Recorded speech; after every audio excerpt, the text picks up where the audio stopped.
YCT has got to go. Hey, hey. Oh, oh. YCT has got to go. Hey, hey.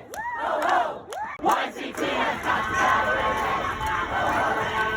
YCT has got to go.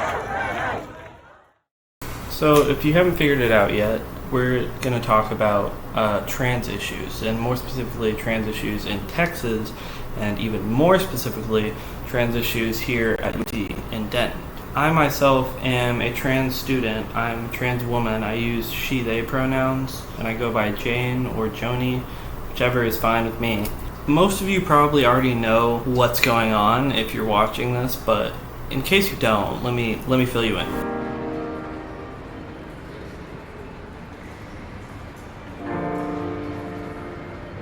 So there's this guy, right? His name is Jeff Younger. He looks like this, and he's running for Texas House. Now, this is a man who, in my opinion, should not have this much of a platform. He is a conservative candidate, which isn't inherently the reason, but it's more so how strongly he is against trans rights. And the biggest shining example of that is his own daughter. Jeff Younger has a trans kid. He has a trans daughter, and he refuses to call her by her correct pronouns or name. The point is, he misgenders her and lost custody of his child back in 2019 through a long court situation where he was accusing his wife of child abuse because she was simply allowing the child to live how they wanted to live. The debate has been raging for months. You're a boy, right? No, I'm a girl. This is video posted by Jeffrey Younger, a North Texas father who says his child, who was born as a boy, should live as a boy. But the child's mother, pediatrician Ann Georgioulas, says their child presents as a girl. He's enrolled in school under a fake girl's name, and his teachers and everyone says he is a girl. The parents have been fighting a legal battle for years, until this week, when a jury granted the mother sole custody. But instead of upholding the decision, Judge Kim Cooks gave parents joint custody of the child and the child's twin brother. The judge also noted Younger created a website publicizing the case, then invited a conservative news crew to interview his kids at home. The father finds comfort in public controversy and attention surrounded by his use of unfounded facts and is thus motivated by financial gain of approximately $139,000 to which he has received at the cost of the protection and privacy of his children. So great start. This isn't a nice guy. So the reason this guy is relevant to what we're talking about today is because recently the Young Conservatives of Texas branch from UNT, YCT known more commonly, announced that they would be hosting an event where they'd allow him to speak on issues regarding child transitions.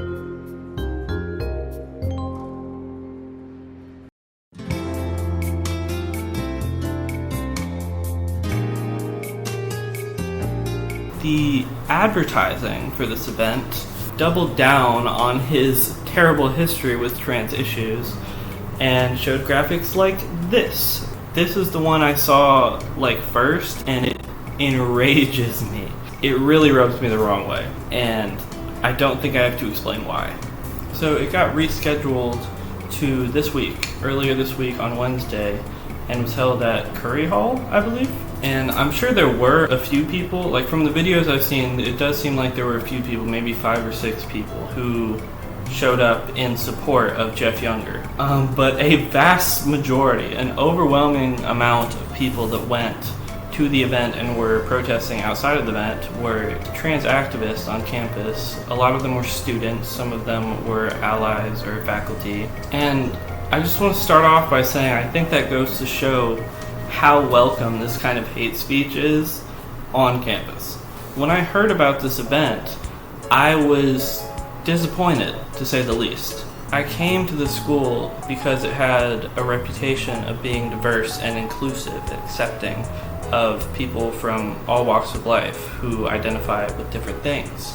And as far as the community is concerned, I felt pretty welcome, in the community by my fellow peers, my friends, and some of the amazing groups on campus. I felt so welcomed and loved in the communities that are built for me here. There are so many classmates and just people that I've run into who are super nice and very welcoming, including some from organizations like the Pride Alliance, who are fantastic.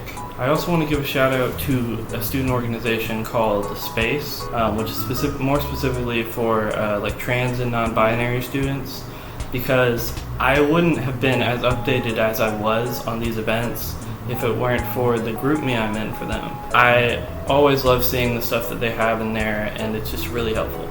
So to have that outpouring of support and love from the people around me and my peers is amazing. On the other hand, there are groups and some frankly nasty people like YCT and Jeff Younger, who have been welcomed to the school and in turn make me and a lot of other trans students feel very unwelcome.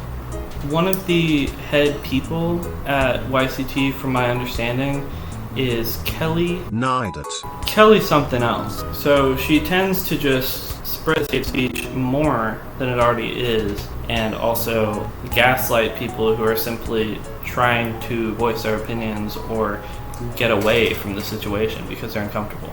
The perfect example of this is a video that you may or may not have seen already.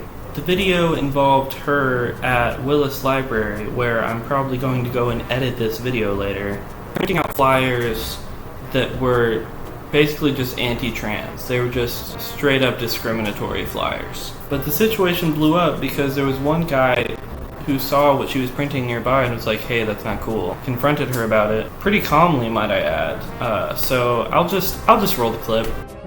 How do y'all live, honestly? How do we live? Y'all pretend to be Christians. Y'all aren't even Christians. Get the fuck out of here. Alright, have a nice day. Fuck you. Stop this like I'm kind shit. Don't do that. Fuck you. Alright, well you're going on TikTok. I have 64,000 followers, so. Oh, they're all bastards. Yeah, they're not, but you probably are. Fake ass Christian. Alright. Thank you. Goodbye. Have a great day. Yeah, okay, cool. You really think I care? Too much makeup, bitch. You do care, because thank you, so are you. So Kelly posted this to her Twitter later in the same day, I assume, just talking about how he was screaming on his way out, but clearly he wasn't. He was frustrated with the situation and did not want to have any part of it. So he started to get his stuff up and leave, but she kept antagonizing him. The reason I bring this up is that it's something that Kelly is known for and has been a stain on her reputation, to say the least. So anyway, back to the event at hand. The event happened, but I can't say it went how Jeff Younger expected it to happen or wanted it to happen. The reason I bring Kelly up is because she was at this event. She was one of the few people there to support Jeff Younger. So as a lot of the protesters were in the building, drowning out the speaker because what he was saying was just unacceptable, there was also a decent crowd of protesters outside of the building. I believe Kelly started inside the building to watch the event, but Kelly eventually made her way outside and was evacuated from the situation because she's clearly not welcome and is suddenly feeling the effects that trans students have been feeling for a while now. At this point, a lot of police had showed up. Some were just in regular uniform, but others were next to cop cars and riot gear. Honestly, it was just a much bigger response from the police than was needed. I understand maybe having a couple officers around in case anything goes horribly wrong, but nothing was going horribly wrong. So to crowd them out with cop cars and riot gear just seems excessive to me. She's escorted into one of the police cars, and right as she closes the door and gets in, the police car starts driving off, just through this crowd of people. There's a video of it on Twitter. I don't want to show it here because it's honestly just really upsetting and freaky to me. But there's like 2 or 3 people directly in front of this cop car, and instead of waiting for them to move, the cop car just keeps going, pushes 2 of the people out of the way, and partially hits one of them, like they ran into the person. You can see even at the end of the video, after the car is fully driven off, there are groups of people from the protests going up to the person that fell down to just make sure they're okay, and luckily they were, but they shouldn't have to deal with that. So that's the main event that everyone is talking about, and pretty much what started this whole thing. So the next evening, on Thursday, there is a mass email sent out to, I believe, every student in the school. It's an email from the UNT President, Neil Simatrisk. Basically, the whole email is just regarding the events of Wednesday night and how it happened.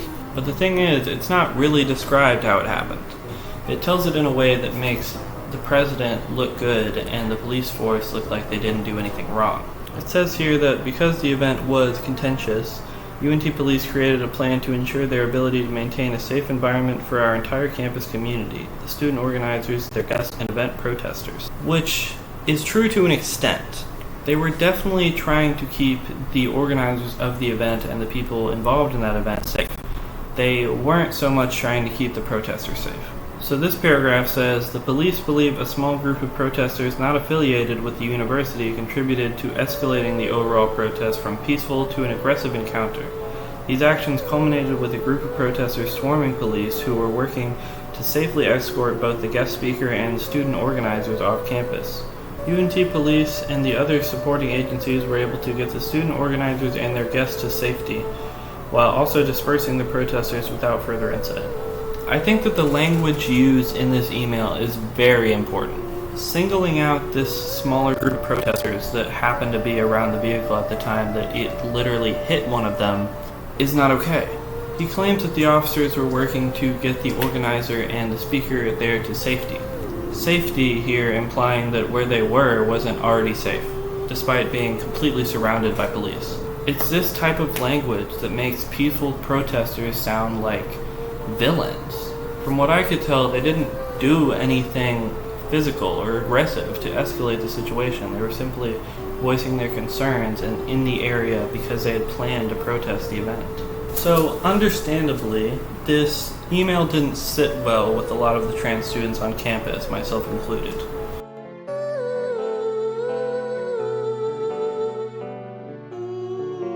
So after everyone received this email, within the span of 12 hours, people were able to organize a separate protest on Friday.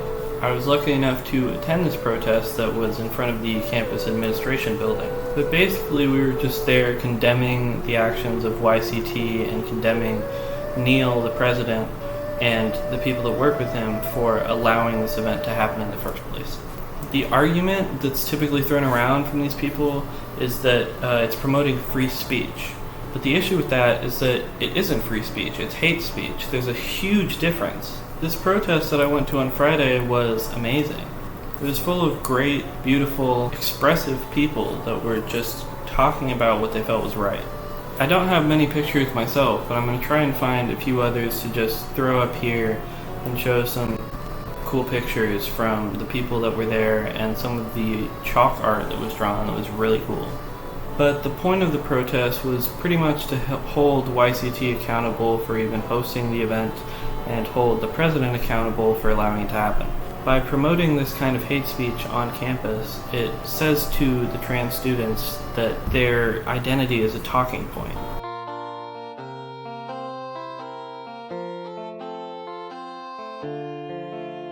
Hi, so this is Jane from the future, and I just wanted to add this little bit at the end of the video to say thank you so much to the people that sent me videos and pictures to use in here. Thank you to North Texas Daily for documenting the Friday protest so well, and just thank you all so much for participating in all the protests. And to end off, I thought I'd show you guys the new thing that I drew on my whiteboard outside.